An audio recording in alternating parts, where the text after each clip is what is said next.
Okay, so are y'all done with rap beef? Cool. I'm not either. So like I was saying earlier, there was this YouTube channel 4 days ago. It dropped this breakdown video. It's called What's the Dirt? And they did an entire Kendrick 616 in LA disc actually explained. And so I kind of want to get into it if y'all are down. I haven't seen it at all, but I heard it's really good. Also, it's 55 minutes long, so we're kind of gonna be here for a second. Here we go, y'all. Let's get this started. I'm gonna try not to pause too much, but you know me, I'm sure I'm going to be yapping at some point. Also, let me turn on the captions. Here we go, y'all.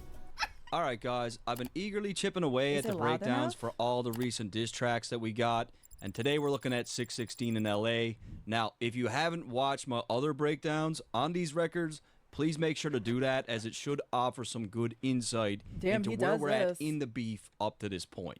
And I promised my nephew I'd do this, so huge shout out to Marty. Marty wants to be a YouTuber someday, and if he wants to do it, he can do it. Don't let anyone tell you that you can't do it, okay, buddy? So, right off rip, it was on Euphoria where Kendrick alluded to going back-to-back on Drake, and that's exactly what he did on this record, releasing 616 in LA just 3 days later. Back to back, I like that record. We were here for this, y'all. We were up. And this was something that I predicted over a month ago before any of the disses dropped, when all we had was the Like That record.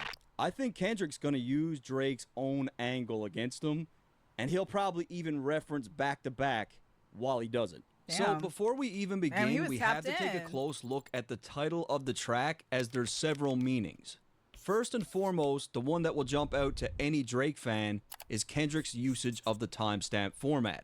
Drake is synonymous with timestamp titles, and it's on these records where he gets super busy with the pen. This is edited Whenever really someone well. tries to tell me that Drake can't rap, I'll always tell them check out one of those records, then tell me that he can't rap. So this was a very strategic and petty angle from Kendrick as he attempts to taint Drake's long-running series. Even since this track dropped, we've seen multiple people claim that Kendrick's version of the timestamp was way better than any of Drake's, and this very well could have been Kendrick's goal. And let's be realistic, Drake still has by far the best timestamp records. Like, he still lays claim to that. Now, as far as the other meanings behind this title, there are several theories bouncing around. Because we did have I'm going to give you guys the most significant meaning and truly break down why that is. It was on June 16th, 2011 that Kendrick met Drake for the very first time. Oh my God. In a XXL magazine, Kendrick described the meeting saying, "I did a show in Toronto on June 16th. How do you remember my first show in Toronto. I think it was the same night we were going back to the hotel, and he hit my phone. I guess he got the word that I was in town. He was there for the night working on the album, and he said he wanted to meet up. We met up, chilled out, and got the vibe." Now remember, the Buried Alive track that Kendrick did for Drake was based on this moment when they first met. On Buried Alive, Kendrick reflects on this meeting with Drake, mentioning how Drake introduced him to the glitz and glamour of celebrity life. Kendrick described being picked up in a Maybach by Drake and states that Drake brought him to a fancy place to eat where he talked to Kendrick about women and the industry. However, on the track, Kendrick truly struggles with the idea of becoming famous, as he's afraid it will change him for the worse, but he also realizes that this type of lifestyle comes with the territory. Now, what's extremely critical to point out is how Kendrick ends off the track.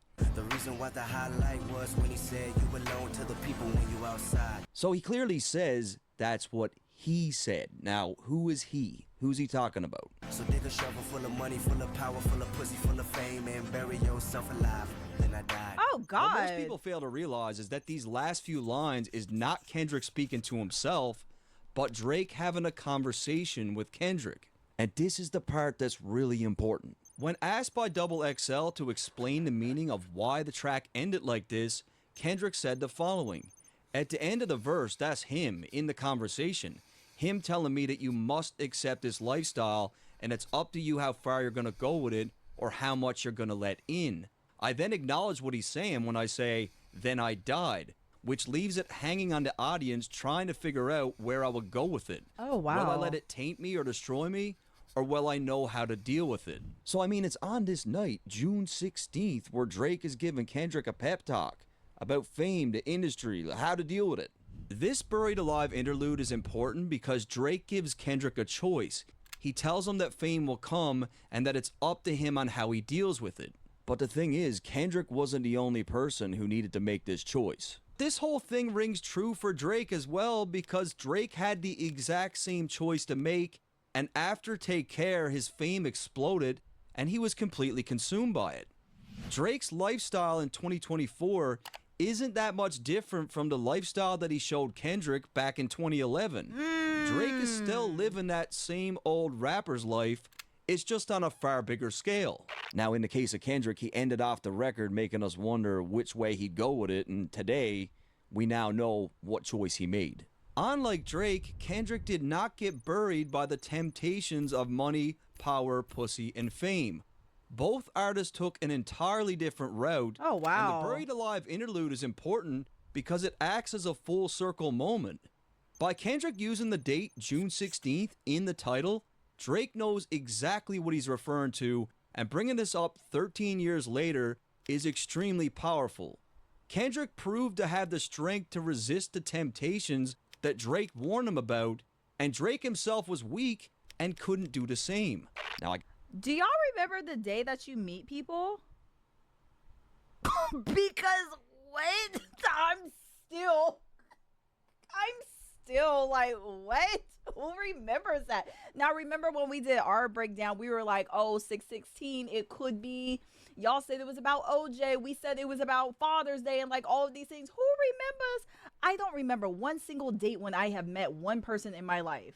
Sky said, I barely remember their names. Like, okay, let's keep going. gotta say, Drake flips this narrative really well on Family Matters, but that one's coming up next. So when we get a track like Euphoria, all these years later, the shit that he's saying to Drake is all the more impactful. I'm allergic to the lame shit, only you like being famous. Fans might take lines like this one lightly, but it holds a lot of depth because Kendrick knows that when he first met Drake, Drake had plans of keeping a level head, as that's what their conversation was about. This is only further confirmed in the Double XL interview this picture? when he talks about Drake and the concept of the Buried Alive track.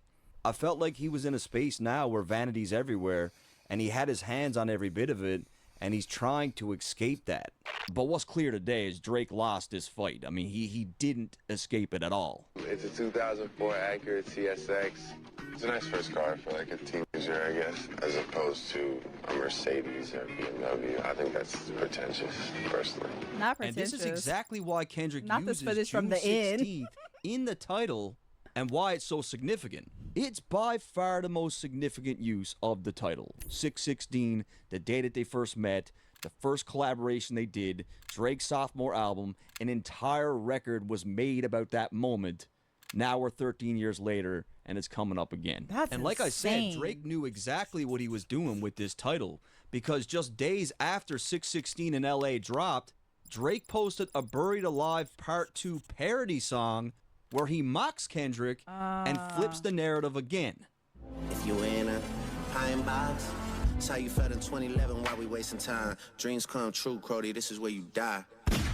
Oh, on his Let's Instagram. fucking go. Come on, hit the like button. However, 616 in LA could possibly be in reference to allegations of Drake being involved with younger women.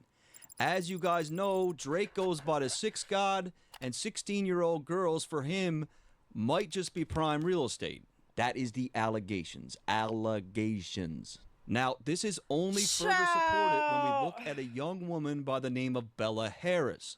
Bella is an LA-based model who, even at the age of 13, stood at a height of 5'10", and she skipped the teen division of modeling and moved directly up to the women's division. So my get God, this, at the age 13? of 13, this child is being like categorized and showcased as a full-grown woman. At 13? When I was about 13, I was really tall. I was like 5'9", and everyone's like, oh my God, how old are you? I'm 12 and 13. And back in 2018, the internet went crazy as Drake was spotted with a then 18-year-old Bella taking pictures that resembled that of a happy couple. This shit feels like teenage fever. However, Drake has ties with Bella that dates back to 2016, and given Kendrick's angle throughout this beef, I think this is what he's talking about. This is a picture of Drake and Bella at Rihanna's Anti-World Tour. As you can see, the date of this photo is May 5th, 2016, and when we look at Rihanna's tour history, she was indeed in LA for that date. Then when we look at the fact that Bella had literally just turned 16, just 1 month before this photo was taken, it's all the more compelling. She's 16 in this picture?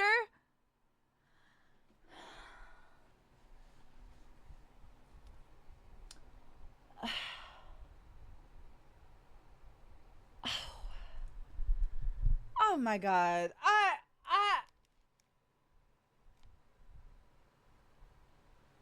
Moves imaginary bang. What? Yo, the person who does this YouTube channel, wow. The research, and we're only 9 minutes in. The research that's behind this, wow. And she does. She looks like a kid here. Okay, let's keep going. Oh my God. 616 in LA, Drake the Six God was indeed with a 16-year-old girl in LA. And I mean, Kendrick said he had 5 more diss tracks. Hold on. Just 1 month before this photo was taken, it's all the more compelling. 616 in LA, Drake the Six God was indeed with a 16-year-old girl in LA. Oh. And I mean, Kendrick said he had 5 more diss tracks in stock. And I believe him. I think he was about to get far deeper into this shit, had this thing kept going. Furthermore, Kendrick dropped the record at 6:16 a.m. Pacific Standard Time, which is 6:16 in LA. Then we got the fact that June 16th is Tupac's birthday. Right. And considering that we've seen a few references to Pac in this beef already, this one seems to make sense. Kendrick, we need ya. Next June 16th is Father's Day, and we have seen a slew of references with respect to Drake and being a shitty dad, and also jabs towards the fact that Drake's own father was absent. You don't know nothing about that. And of course, Drake also executive produced the hit show Euphoria, and the first episode of that show aired on June 16th. And that's as far as I'm going to go with the title. There's a lot of theories out there, but these are the ones that make sense to me. With all that said, let's move on to the artwork, which is simply a cropped out version of the artwork that we would see on Meet the Grams, where Kendrick allegedly had an inside mole collecting Drake's personal items and feeding him information. And this whole thing with the artwork and these items, like, this turned into this really grew legs after. It turned into this whole other conversation. So we've got the title, we've got the artwork, now let's move to the beat selection. First and foremost, the track is co-produced by Jack Antonoff, who is a pop producer most known for his work with Taylor Swift. Taylor Made Beat. This is likely a troll on Drake's previous claims on Taylor Made, where he insinuated that Taylor Swift had all this power over Kendrick. Now, what I feel Kendrick is really trying to drive home here by using this producer is that just like the culture of hip-hop, even high-level people within producer is that just like the culture. What are we looking at here? What? Wait, I'm trying to I said, wait, what picture is this? I was looking at that shit too. I see people that could potentially be people I recognize. Okay, are we seeing Salt and Pepper? I was like, is this NWA up here? I've never seen this photo. Is this Kanye? I've never seen this before. Hold on. Huh. And look at Biggie with them cocked ass eyes. I'm sorry, y'all. It just took me by surprise. I don't know if I like it or hate it. I don't know how I feel about it. Eyes It cocked looks like a pistol. an old school Freaknik shirt, but I couldn't figure out my feelings. Im says I fat Albert in the middle. I think it's Biggie. And J. Cole at the bottom. With the eyes. And LL right there. Oh my God. Okay, I'm sorry. I was just. Oh, maybe this is LL at the bottom, maybe. Oh my God, this feels like, where's Waldo? I'm trying to figure it out. Okay, I'm sorry. Let's keep going. Hi, Bob. Hi, everyone. Fallen Beret, thank you so much for the sub with Prime. Welcome to the Paper Gate. I'm trying to figure it out, y'all. Who is this at the top with this mask? This is so besides the point of the video. I know. You see Snoop? Oh, maybe this is Snoop over here. This kind of looks like Rakim, maybe. I don't know who this is. BC Boys? It's giving BC Boys, maybe. I'm sorry, y'all. Let's keep going. My bad. Is this supposed to be Ice Cube? We're losing recipes. Okay, come on, y'all. Let's keep going. You see J. Cole. Where? You lying? Where you see Flavor Flav? Oh my God, down here? Wait. Yeah, no, you're not talking. Who is this with the eyes? Please, let's get back to the video at hand. We are so distracted. I'm sorry, y'all. Here we go.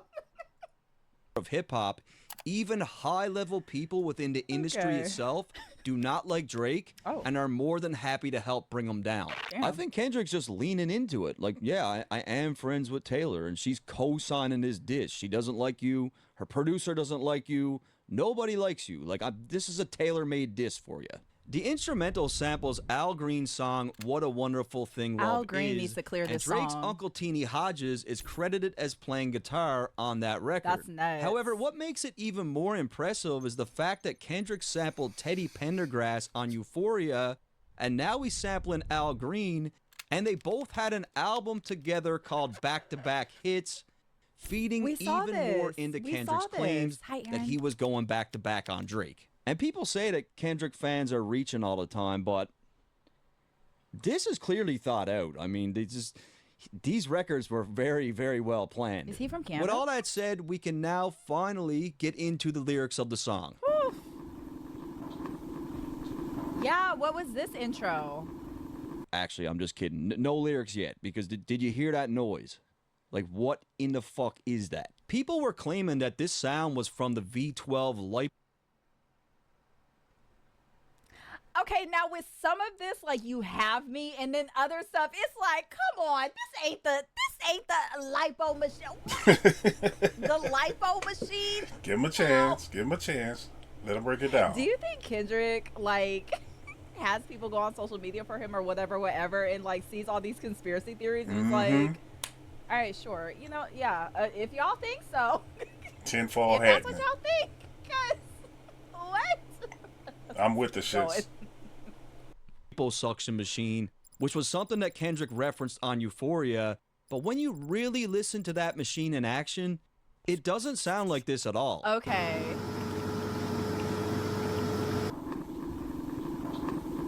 And the main reason why this video took so long Now he's is because stumped. I got extremely subject stuck on finding out what the sound was. Oh, he's doing this First, I research. thought that it could be a money counter. I thought maybe it's a lie detector test. Then I was thinking it was one of those old 16 mil projectors. Huh. Then I was thinking maybe it could be a life support machine.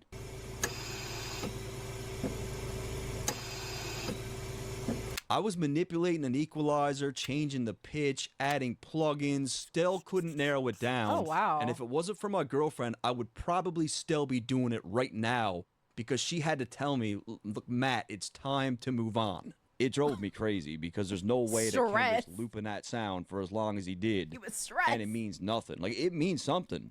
And Drake's probably the only one who's going to pick up on it. However, something I do feel fairly confident about Uh-oh. is that if you really listen to the beat closely, Kendrick chooses to chop up the Al Green sample and loops it so that it sounds like he's saying, "Boy Wonder." True. I do Now, believe you gotta that. remember, this track is in response to the Push Ups record, where Drake sampled the drop from Who Kid. And as we know now, this drop turned out to have a hidden message that flew over all of our heads, as Drake will later announce that Kendrick's child might not be his. I heard that one of them little kids might be day free. And for that reason, I feel like it's on this track where Kendrick is using one of Drake's close producers to also send some sort of message. By using this little sample, I feel like Kendrick is trying to get inside Drake's head to cast doubt on who the mole could be in his camp. Drake commonly refers to himself as the boy, and in this case, I think Kendrick is asking Drake to think. Kendrick got the boy wondering, like, I wonder who's leaking all my info. Not I the wonder boy who's the mole. wondering. Like, boy, I wonder who's doing all this shit. Not boy, I wonder. So right off rip, Kendrick references Drake's track Survival. Now, Survival came at a time when Drake was fresh off his loss from Pusha T. Survival? And he was still heavily beefing with Pusha I don't and know that Kanye song. at this time. As you guys remember, Drake allegedly had a career-ending red button diss for Pusha and Kanye, but he held it back, and it's on the Survival track where he appears to make mention to wanting to drop it. I was about to, man, I thought about it. It's unsettling to talk about it. So I've Drake never leaves a heard that blank in this song. record, and it's up to the listener to interpret what this could mean. But the way that I see it, he was either talking about putting a hit on Pusha and Kanye, or he just really wanted to drop that track, but it was so scathing that it was unsettling for him to even think about where he was about to go with it. Now, and let me shut up and watch the video, because this is exactly what I was about to say. Let me watch the video. I'm sorry. Look, we're dealing with a professional. He was doing his research. Okay, let me just sit here, because I was ready to talk about Jay Prince. Let me sit here. Because it crossed the line of music. Either way, the common denominator in this case with respect to Kendrick is the fact that Drake is now saying the exact same thing to him. Again, Drake is making claims that he has some lethal secret, threatening to drop it. This ain't even everything I know, don't wake the demon up. However, Kendrick's own senses are telling him that Drake is lying, as he claims that he thinks, smells, and sees the bullshit coming, and just like the alleged held back Pusha diss, Kendrick claims he sees no fire. I feel like he's saying, you were bullshitting then, now you're trying to pull the same stunt again, you're full of it. Off-white Sunseeker had the marina. Fuck a phantom, I like to buy yachts when I get the fever. So right away here, any seasoned Drake fan will tell you that when it comes to timestamp records, Kendrick is clearly matching Drake's subject matter stylistically. Is there more to life than going on trips to Dubai? Yachts on the 4th of July, G5 soaring the skies. Roll big body, wide body, Calabasas road winder, sun shining, wax tires. But here's the thing, I don't think Kendrick's rapping from his own perspective here at all. I think he's rapping as if he were Drake. Oh. 13 years ago, Kendrick ended off the Buried Alive verse speaking in the perspective of Drake, and I feel he's now circling back to do that again. Off-white Sunseeker had the marina. Fuck a phantom, I like to buy yachts when I get the fever. So, rapping in the perspective of Drake, he says Off-White Sunseeker. Now, this would be in reference to one of Drake's close friends, Virgil, who not only had the designer brand Off-White, but also, during a 2022 Louis Vuitton fashion show, Tyler one. the background music for that show was an album by Tyler, the Creator, called Sunseeker. And this was Virgil's baby. This was his show. He directed it. And rest in peace to Virgil. Secondly, a Sunseeker at the marina is in reference to a company called Sunseeker, which is a builder of luxury yachts. But in the next line, things only get deeper. In the second line, Kendrick, from the perspective of Drake, claims that he's tired of buying Phantoms and now likes to buy yachts when he gets the fever. First and foremost, you gotta think about this. Kendrick does not rap about flaunting a lavish lifestyle. Right. He doesn't own a yacht. He's not one for buying yachts. This is just so far outside of the subject matter in his music and what he represents, and that is because he is rapping as if he were Drake. Oh, wow. I don't believe that this first chunk of the verse is from Kendrick's perspective at all. A Phantom is a model of car from Rolls-Royce that Drake not only owns multiple variations of, but he's mentioned the Phantom in at least 10 different tracks over the years, maybe even more. Now I'm in the Rolls with illuminated angel. All my Rolls Royces got a different body. Facts. Bought a white ghost, now shit is getting spooky. Leg hanging out the Phantom. However, Kendrick is painting it as if the Phantom is no longer scratching the itch for Drake. He needs to go bigger, which is exactly what he did when he rented the Ocean Coral yacht in 2022. Oh. No one will say for sure how much Coral Ocean is worth, but I can tell you. Yeah. Alright, so I had to stop and get some goddamn groceries. But I'm gonna go back to the video as soon as I get out this motherfucker. Why is there so many fucking people in the store right now? God damn. All right, I'm back from the grocery store. Let's finish this on up. Following up on his previous line about yachts, he claims that he likes to buy yachts when he gets the fever, and the Fever is another builder of luxury yachts. This is where it goes left. The Sunseeker has another line of yachts called the Predator, and as we know, Drake has a song called Teenage Fever. Mm-hmm. I feel like I have on my tinfoil hat, and I just, Definitely. Okay. Hell I need a yeah. moment and a break. Hold on. Hell yeah. Oh my God. Oh boy, I broke that bitch Kendrick, down. You're insane. You're actually insane. Bama Joel, thank you so much for your resub. Welcome on back. 57 months is insane. Welcome. Good to see you. In Complexion, thank you so much for your resub. Welcome on back. Welcome into our conspiracy stream, y'all. Grab some popcorn. It's a mess. Now, where it gets crazy is when we look at Drake's relationship with Millie Bobby Oh, Brown. we're getting into it. Here she is with Drake on a yacht at the young age of 13. Yep. 13. This photo was taken in 2017, shortly after his More Life album dropped, which had the track Teenage Fever, and coincidentally enough, the media was categorizing the More Life album as yacht rap. Now, to put the Yacht cherry on top, rap? where was this picture taken? At a marina. Think about it. Sunseeker has a yacht called the Predator. Drake's More Life album was being called yacht rap. It had a track called Teenage Fever. He's with a 13-year-old girl on a yacht, and in this picture, they're at a marina. This is not a coincidence at all. Oh my God. It's not. And Kendrick drops plenty of little clues here just in how he pronounces certain words. This is nuts. And if you pay attention to how he says, I like to buy yachts, he's actually making a reference to Dubai yachts. Fuck a phantom, I like to buy yachts. Dubai. Yep. Is there more to life than going on trips to Dubai? Yachts on the 4th of July. And back in 2015, Drake was very happy to announce that he was on a yacht in Dubai.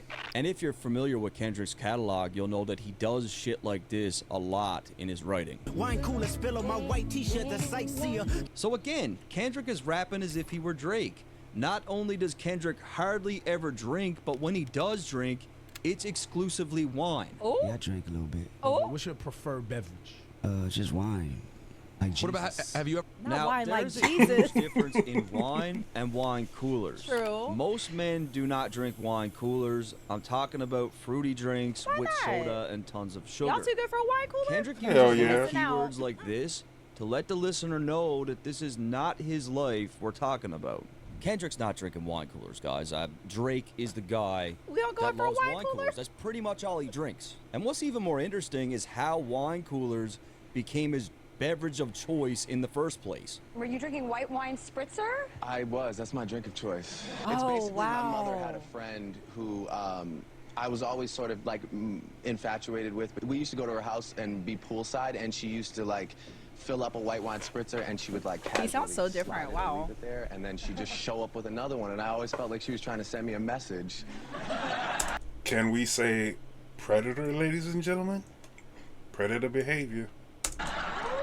So I've kept that. Yo, he's cooking. This is crazy. That's completely inappropriate. How old were you? I don't know, like 15. But So I've kept that a consistent theme. And Yep. take a good guess at who else loves wine coolers. He can't go to Atlanta yet. That's why he Teenage sounds girls, different. right? And coincidentally enough, with respect to this line, a 17-year-old Madison Beer attended Drake's Memorial Day party in 2016, Who? and she Who the fuck shared is the Madison following Beer? story. I met him actually like 2 years ago at his Memorial Day party. Funniest thing about Drake is he drinks wine spritzers, like that's all he drinks. I was like, can we go to the bathroom in your room? I was like, I just really don't want to wait on this line. And he was like, yeah, of course. And this girl Well, she a had singer. like a vodka cranberry or something in her hand, and she tripped and fell and spilled all over Drake, like all over his like white sweatsuit.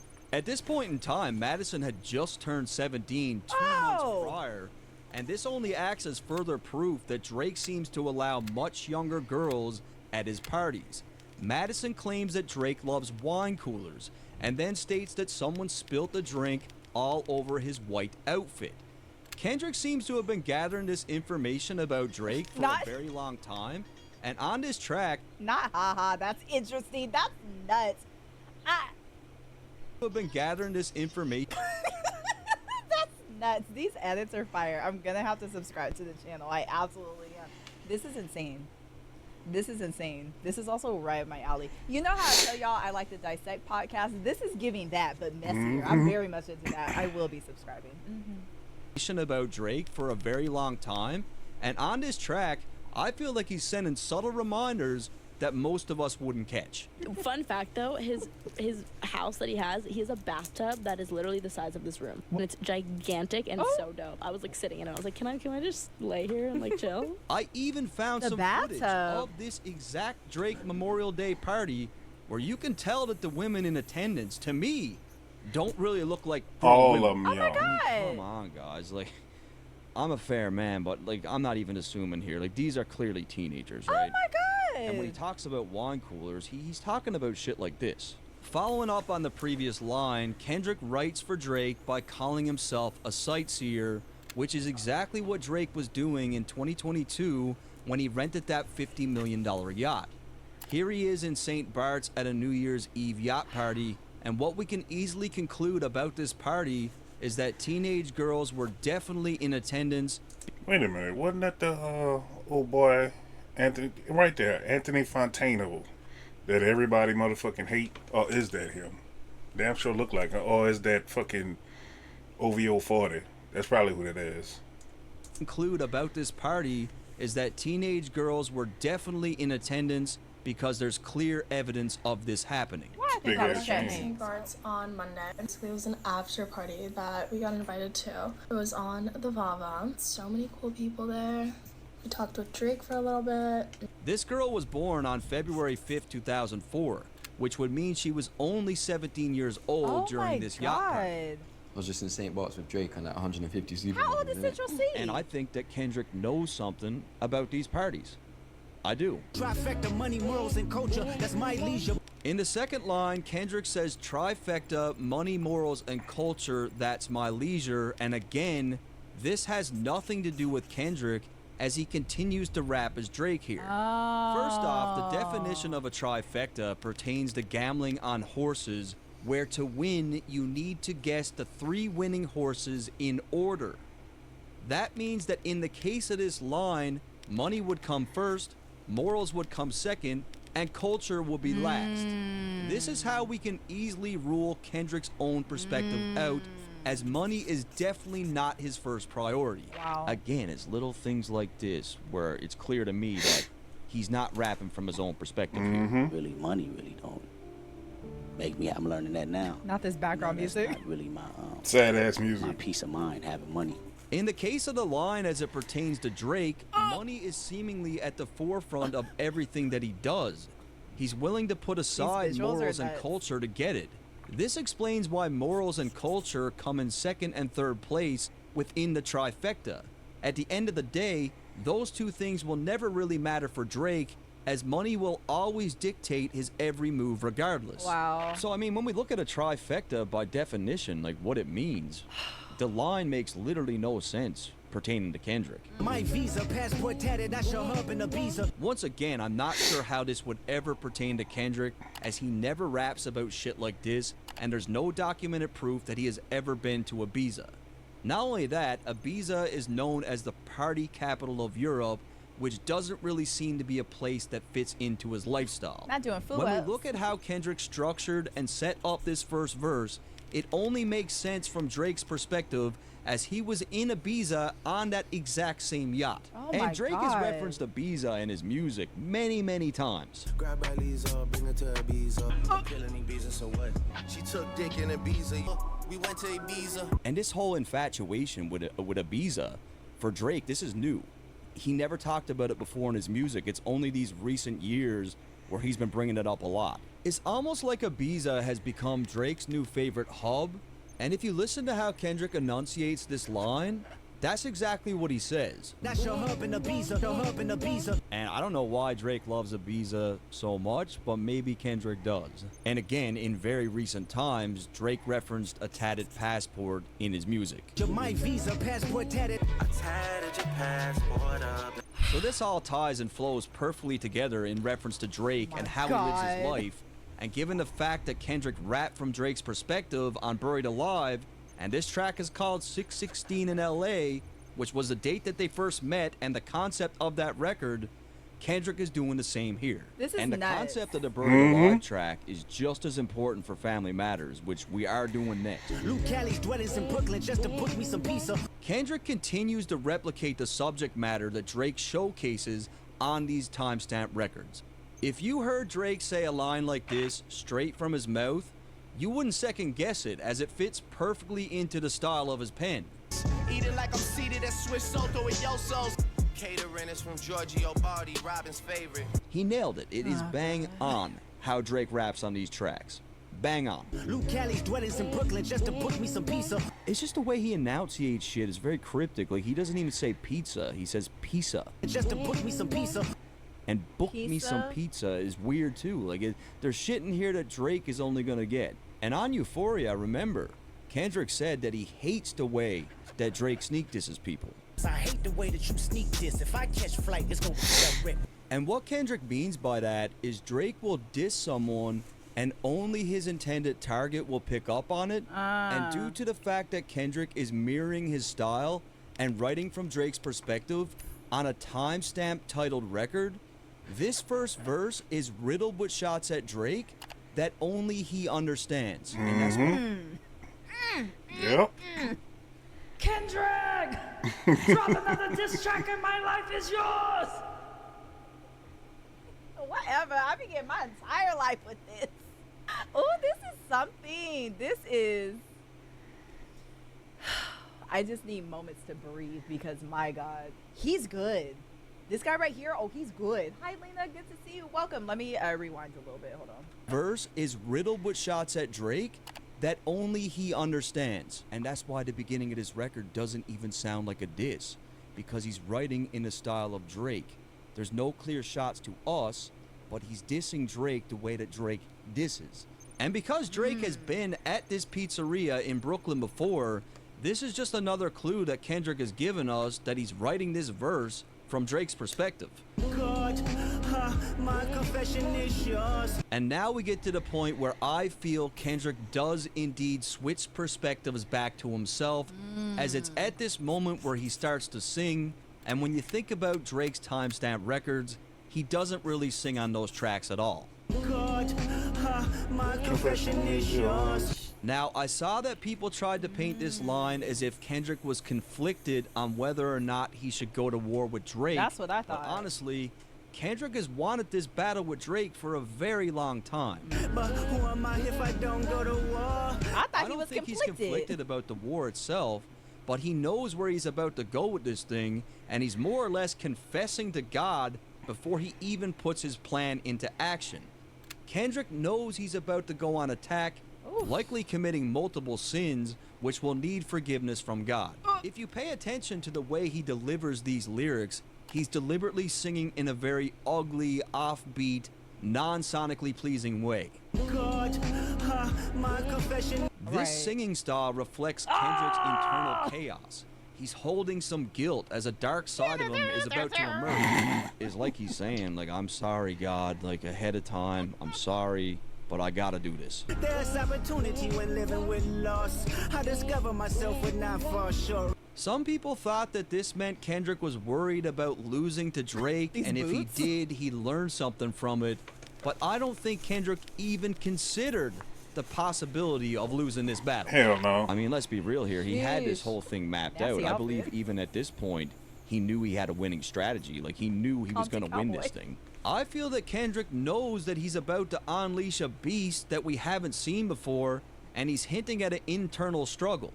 When you think about it, Kendrick doesn't have any music in his catalog that resembles the subject matter on these diss tracks. Right. I think the loss that he's talking about is he's about to lose control of himself, right? He's about to go against everything he stands for, like his faith. However, being a man of God, he knows that the Lord will forgive him, and he knows that going through with this thing will offer an opportunity for even more growth. Raise my hands to a fallen sky. I fantasize me jumping planets, immortalized. I correspond. So a fallen sky is basically an aftermath of a disaster, and it's here where Kendrick is daydreaming about the results of the war. He dreams of jumping planets and becoming immortalized, as he's fantasizing about how a victory over Drake would cement his name The in the headlines are hip-hop nasty history words. books. And Kendrick's a rapper's rapper. Like, he's a hip-hop guy. And a lot of our legends had beefs, right? So I'm sure he's thought about adding a beef to his resume. He had to. These thoughts are so strong for Kendrick that they overpower his own faith, and it's here where he really decides that he needs to go through with it. He truly confirms this when he says, I correspond, meaning he needs to fulfill this fantasy. So I feel like he's daydreaming about like destroying Drake and getting him out of here and how that'll feel, and then he snaps out of it and he says to himself, I gotta do this. I gotta go through with it. I correspond. 3 angels watching me all the time. Kendrick claims that he has 3 angels watching him, and for anyone who's familiar with Christianity, you will be well aware of Michael, Gabriel, and Raphael. Child, I thought one of them was These Tupac. are the 3 main angels chosen by God. Okay. And each angel represents something different. Okay. Given the fact that Kendrick knows he's about to embark on a journey that's testing his faith, he knows that these 3 angels are with him for guidance on the mission. And guys, he pretty much confirms this by bringing up some of these angels later on in the track. Outside of this biblical reference, in 2013, Kendrick lost 3 of his close friends, Chad, Pup, and Braze. He mentions these guys on multiple songs, but on a YG record, he makes reference to all 3 This of is a good song. Yeah. From what I could gather, Not he that was part, though. really close with all 3 of these young men, so it's very possible that the 3 angels is with them is these guys too. So coming off his Euphoria disc, Kendrick painted Drake as a deadbeat dad. Yeah. You don't know nothing about that. Kendrick states that Drake is not instilling the same family values as he is, and in this line, he confirms that putting his kids to sleep with a prayer gives them 100% peace. This is all he seems to need. Oh, that's nice. With Drake's kid, it's almost like he wants them to be just as famous as he is. Like almost like the Kardashians' kids or something, right? Where he's all up in the interviews, he's in the music videos, he's all over social media.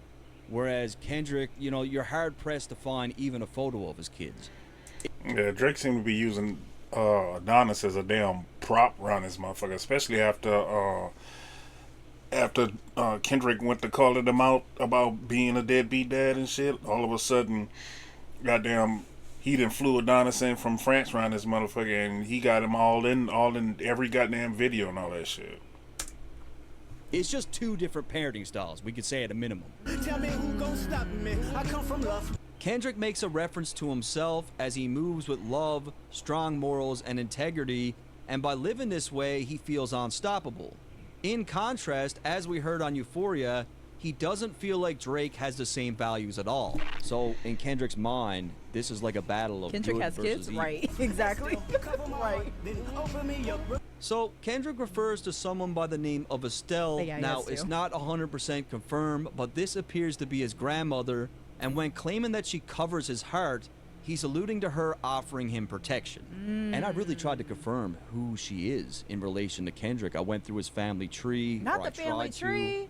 Very private. Like Drake's family tree, you can trace back to the 1800s. Oh my God. On lock and key. Like there's nothing there. What website But is when it comes to that? Estelle, he's mentioned her before. Heartbroken when Estelle say goodbye. There's also the fact that during Coachella, he had her Hold on, brother. Hold on. Now, you can Google it. What website is this? You went on the Ancestry.com? Oh my God. Wait a minute. That's a trip how He people said just Estelle, get your I thought, information. he was talking to American Boy. Hold on. And he had the receipt. He spent money for it too. Like, oh my gosh. This is kind of serious. My camera is blocking it, but he spent $115 Canadian dollars and 36 cents for this MyHeritage paperwork. That's a trip. Damn, this is wild. Not Kendrick better not find that website. Gonna bring up 4 generations of the Grams in the next one. Damn. My God. Okay, let's keep going. on lock and key. Like there's nothing there. But when it comes to Estelle, he's mentioned her before. He said we're gonna get to the bottom of this. There's also the fact that during Coachella, he had her name on his custom boots, where it clearly Them boots reads is ill. Estelle Oliver. Wow. Estelle Oliver on his mother's side. So I believe this is his grandmother. Remember when picked up a pen, lyrics that I can trust, timid soul, staring in the mirror, asking where I was from. Kendrick appears to be reminiscing on a simpler time. When he first picked up the pen, he didn't have much to prove, but it also seems like he didn't have a lot of confidence. It suggested in the previous line that Estelle helped open him up, possibly helping him come out of his shell. And by all accounts, he was a very shy child, which really isn't that uncommon for these artsy type of kids. Like, they tend to be more withdrawn, right? And Kendrick himself once shared a story of just how shy he was. There was a math question that I knew the answer to, but I was too scared to say it. And then this little chick said the answer, and it was the right answer, my answer. That bothers me still to this day, being scared of failure. And from his past lyrics, we know that his grandmother had a huge impact on the entire family. Ever since grandma died, everyone parted ways, argue on holidays. He even said that all those Grammys that he won, when he won all those in a row, he said those are all at her house. My 7 trophies is at my granny's in heaven's arms. And he did say when she passed away, he was heartbroken. Grandma said I get some Jordans for my grades. That's my baby. When she died, my heart broke 100 ways. So when he was younger, it seems clear that this woman had a huge impact on his life. Jeez. I know this type of power has gone cost, but I live in circadian rhythms of a shooting star. Kendrick recognizes that he's asking a lot from the Lord while on this journey. Earlier in the verse, we heard him dream about becoming immortalized. He understands that the type of power that God has blessed him with comes with a cost. And to me, this first part of the verse here has a lot of references to God and religion. And in terms of Christianity, a shooting star means that God is with you, he's guiding you. Now, as far as the circadian rhythm line, let's look at this piece by piece. A circadian rhythm is the internal process in the human body that regulates when you sleep and when you wake up, and it's all linked to the Earth's rotation. Now, a shooting star is a streak of light in the sky caused by a meteoroid burning up as it enters into the Earth's atmosphere. It's very fast, but a brilliant phenomenon. This is Bill Nye. By combining these ideas, Kendrick could be suggesting that, like a shooting star, his life or moments in his life are intense but fast. Plenty of meteoroids remain in space, and only some are destined to enter the Earth's atmosphere and become shooting stars. Kendrick doesn't want to be another rock floating through space. He wants to make a lasting impact with his art, but he recognizes that he has a limited time on Earth to make this happen. He lives by his own rhythm, one that is unique compared to the typical predictable cycles most people experience. The life that he lives has intense, brilliant moments that stand out against the regular circadian rhythm. Wow. Coming off his previous line, this likely reflects his own impact on culture. Come on, Black Power. Where his presence is powerful and influential. The mannerisms of Raphael, I can heal and give you art. Wow. Coming off the last line, Kendrick dishes out a triple entendre. Firstly, he refers to Raphael Urbino, a famous Italian artist who is ironically one of the big three artists that is responsible for curating a style of European art called Mannerism. Secondly, Kendrick is talking about Raphael the Angel, which was one of the 3 angels that was referenced earlier, and Raphael is known for being a protector and healer. Lastly, Kendrick pulls qualities from both Raphaels by 1, providing people with genuine art, in this case music, and 2, his music acts as therapy for a lot of people and helps to heal them. And of course, last but not least, and this one went over everyone's heads, Raphael the Ninja Turtle. I'm fucking with you guys. I made that one up. He's just my favorite turtle, so I took the opportunity to get him in there. Where did they come up with this stuff? But the industry's correct. I picked the carcass apart. So I look at this line very different from everyone else, and I'm not saying I'm right, but just hear me out. Kendrick says that the industry is cooked, and what I think he means by this is that the industry is a facade. Record labels are cooking the books and inflating the numbers. These labels are desperate and will do anything to give the illusion that their product is in high demand. By picking the carcass apart, I feel Kendrick is alluding to exposing even more industry secrets, as we heard exactly how he felt about it on Euphoria. And fuck the industry too. And I think what I'm saying makes even more sense on the next line. Yeah, somebody's line, I can see the vibes on act. Even he looking compromised. Let's feel the layers back. So many people have accused academics of being on Drake's payroll. The Ninja Turtle. Y'all see how everything starts to add up. Yes. I'm here. My tinfoil hat is on. I'm picking up everything that he has put down. Get into it. Yes. Exactly. Yup. We're here. We see each other. Yup. And being on the record label's payroll. Now, it's no secret that record labels have been working with influencers, podcasters, streamers, and True. TikTok dancers to help with sales.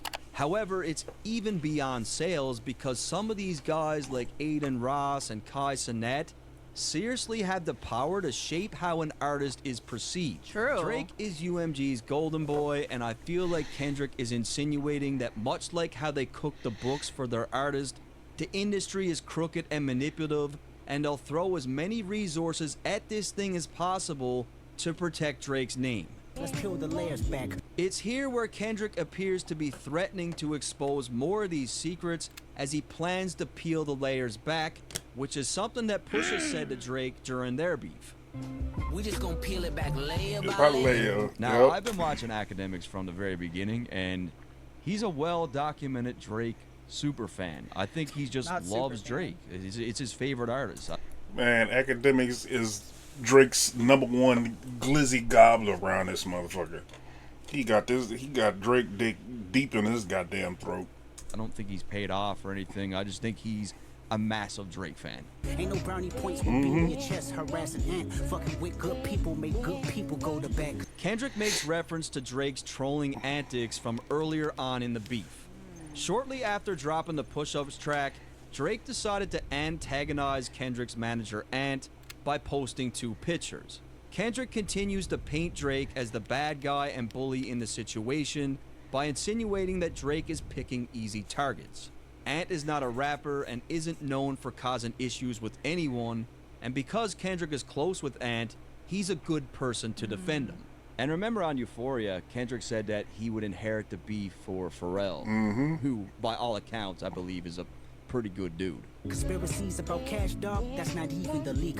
So, coming off the last line about messing with good people, Goddamn, look at Pharrell with that fucking mustache. That motherfucker look weird as shit. Look like a goddamn state trooper. Pull your ass over and give you all kinds of goddamn tickets. Kendrick references Drake's bullying tactics against The Weeknd's manager Cash. A lot of people thought that Cash could have been the mole that was feeding Kendrick information. I didn't want to say it, y'all. I didn't want to. Justice for Khalees, please. I didn't want to. I wasn't going to say it. I was like, well. Okay. Okay, they're not all going to be hits, okay? So we all thought, so we were all here. I was like, well, I mean, Goofy. since that. Okay. Come on. References Drake's bullying tactics against The Weeknd's manager Cash.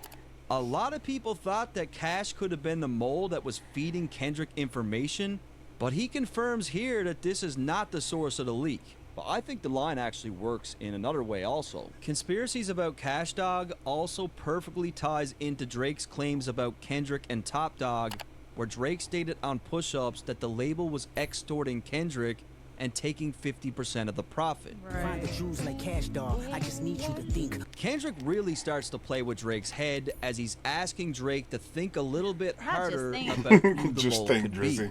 He makes a reference to Cash Doll, who was once robbed for $500,000 in jewelry. That's crazy. It would make a lot more sense if we could find out that it was someone close to Cash Doll that took this jewelry. But in order to do that, someone would need to watch all of her interviews. It was around the time I lost a whole jewelry box full of jewelry in LA. Somebody stole it from me. Oh, I remember that. You went right. Yep. Okay. Yeah, and it hurted.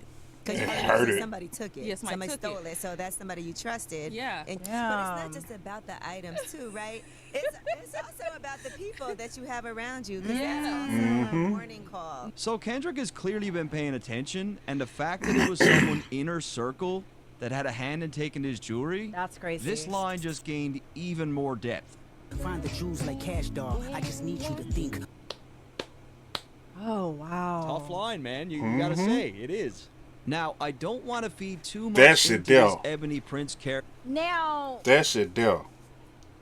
by the time Ebony Prince started making tweets, my mind was, I I needed a beef break. I said I've got to log off. I don't know what Ebony Prince had going on. Aaron, please. Not Ebony Prince be on the hub. At this point, when this started, not Ebony Yapper is nuts. When these tweets started coming out, I had to log off. I said, okay, I think this is a little too down the conspiracy theory rabbit hole for me. I don't know. Is he still tweeting?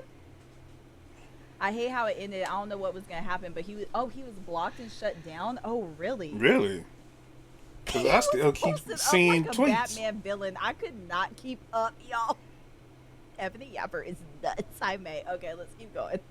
Character from Twitter, but it is definitely interesting given the fact that he posted a bunch of jewelry and proof of receipts 'Cause how did you of have alleged this? jewelry that Drake purchased. So I mean, this could very well be in reference to all that. I don't even know. No one can confirm. It's all really weird. Are you finally ready to play? Have you ever? Let's see. Kendrick continues to turn up the heat and references his lyrics from Euphoria.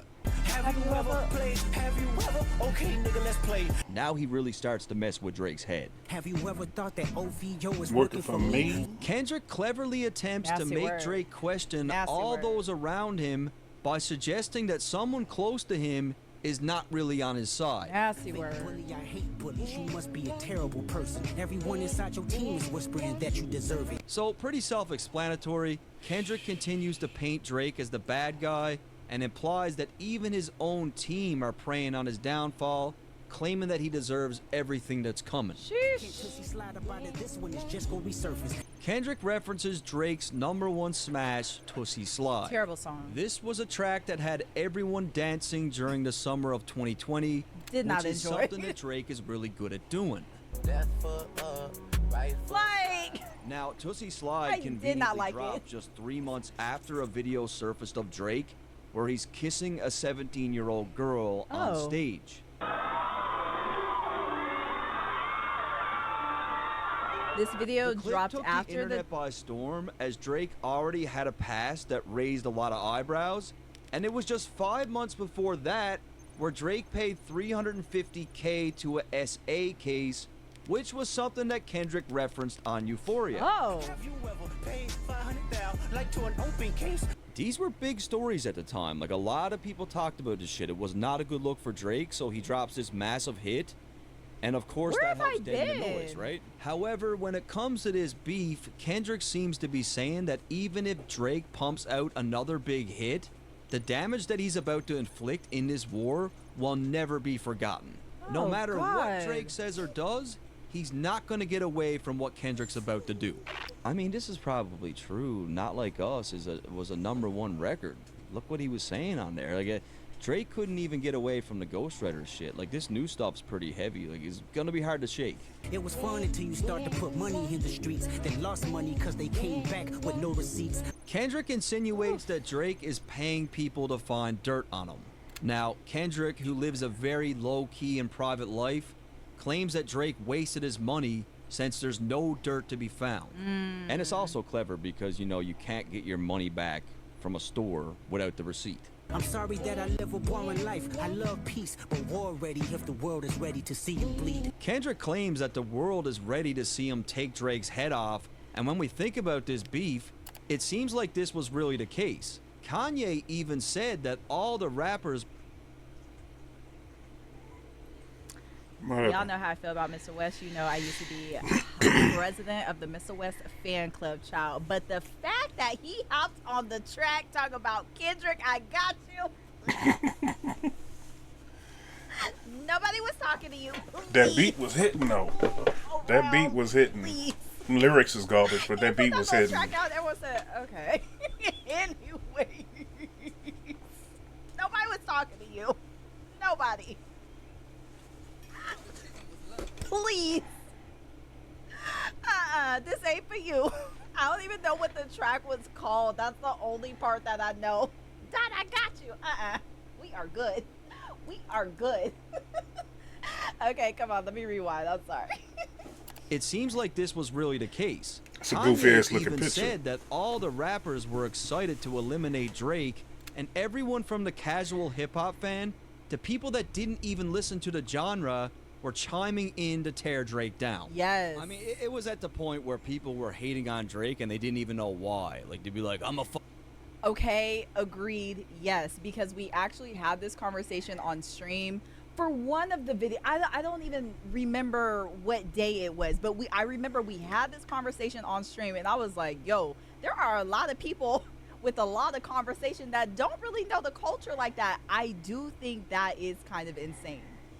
It is kind of nuts how big this got. Like, yeah, it was kind of my least. The takes that I was seeing, I was like, all right.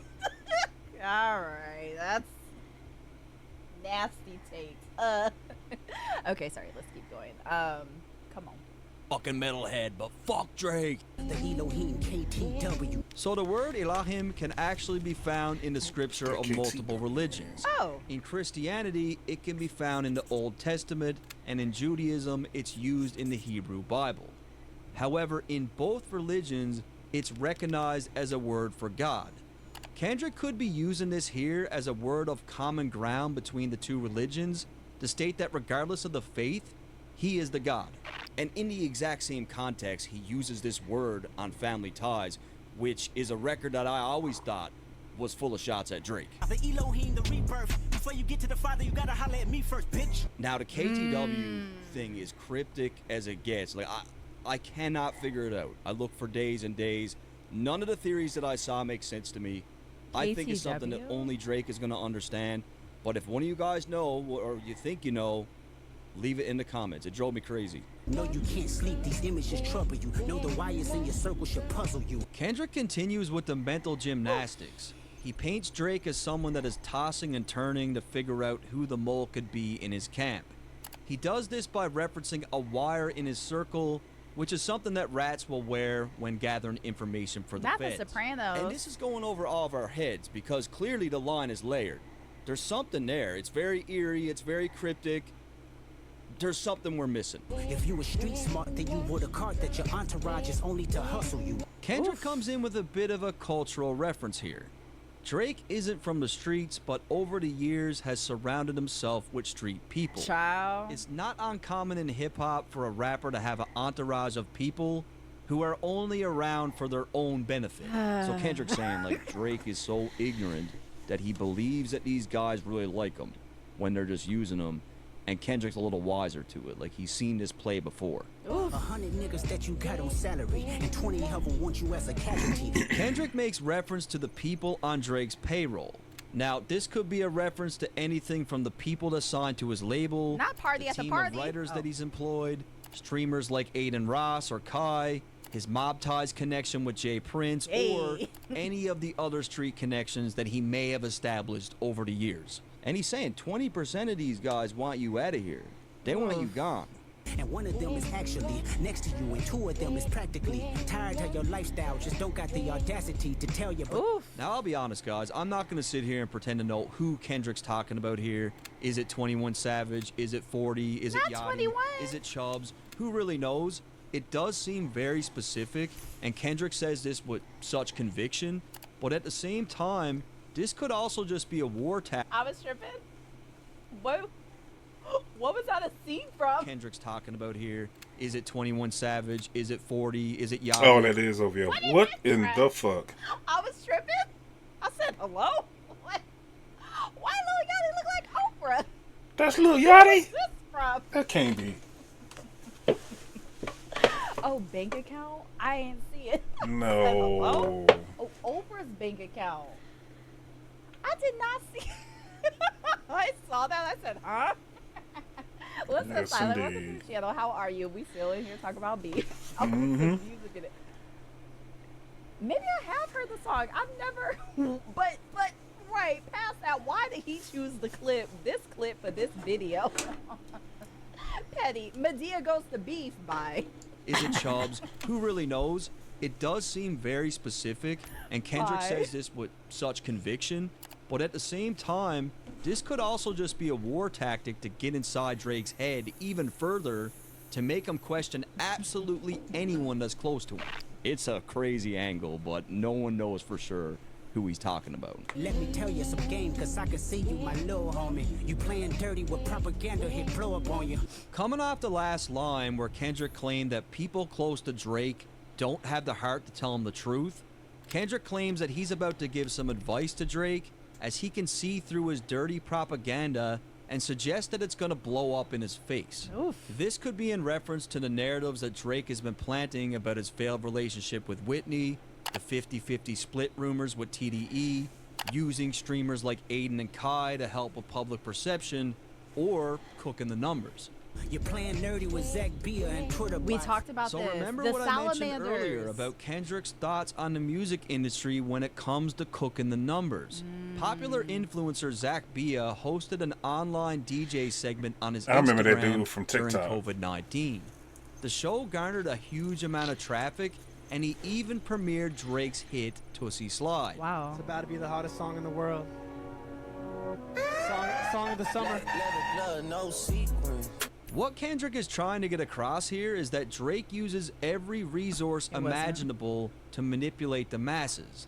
He drives this home even more with the reference to Drake using Twitter bots during the beef, Song of Summer is which is nuts. something else that he was accused of doing. Eileen. But your reality can't hide behind Wi-Fi. Kendrick claims that what he's about to reveal about Drake will be so extreme that all his old tactics won't work anymore. And this we ties hate that. perfectly into what he said earlier about not being able to Tootsie Slide his way out of the situation by using someone like Zach Bia for internet games. Your little means is losing steam, they figured you out. Kendrick claims that Drake's Instagram memes and the trolling that he was doing is losing steam, which is 100% correct. In hindsight, all the childish bullshit that Drake was doing online only made him look even more ridiculous when this beef came to a close. Yep. It really annoys me because when Drake went against Meek, he was quiet. He let the music talk. And now in this beef, he acted like Meek. He had the Twitter finger. Yep. Okay, no. I have to actually no, because there was a performance that Drake did. Was it OVO Fest or something? Yeah, OVO Fest. And Drake performed was it back to back? And he had like all the memes up on side. He was still memeing, right? Yeah, Okay. he was memeing, but he was keeping it rap. But he just pulled all them damn memes together for that concert that he was doing. But he wasn't on Twitter doing all that bullshit back then. He was actually rapping. Okay, right. I said, well, no, I feel like he still definitely had some Twitter fingers and was talking his shit and popping his shit a little bit, right? He wasn't Twitter fingering yet. Just a quick little correction. Twitter fingering. You're doing great. You're doing great. Let's keep going. Quiet. He let the music talk. And now in this beef, he acted like Meek. He had the Twitter fingers. He was doing all these memes. And it just made him look ridiculous. The first opinions is not convincing. I need a new route. So again, back to the streamers, influencers, not Twitch. podcasters, and media personalities. Many said that UMG and Drake were paying these people off, forcing opinions.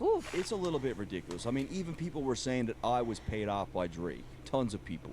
Not you. It's like if anyone says anything good about him, they're on some sort of payroll. Like maybe he's doing some things right. Maybe some people agree with him.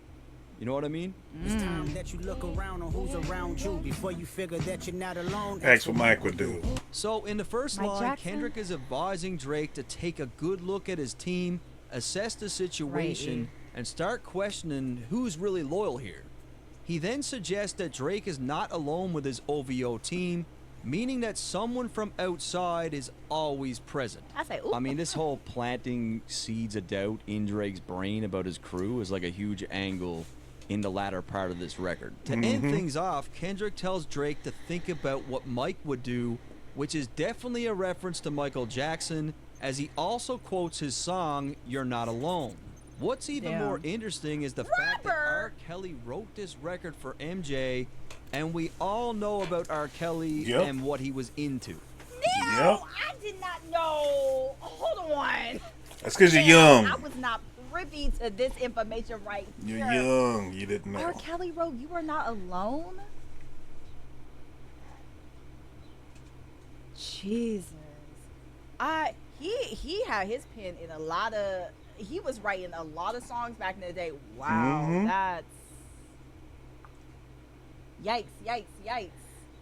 Another MJ flip And again, this one is fire. Finally, we also got to consider that MJ's personal doctor, someone who he was obviously close with, was proven guilty in court of killing MJ with a cocktail of medications.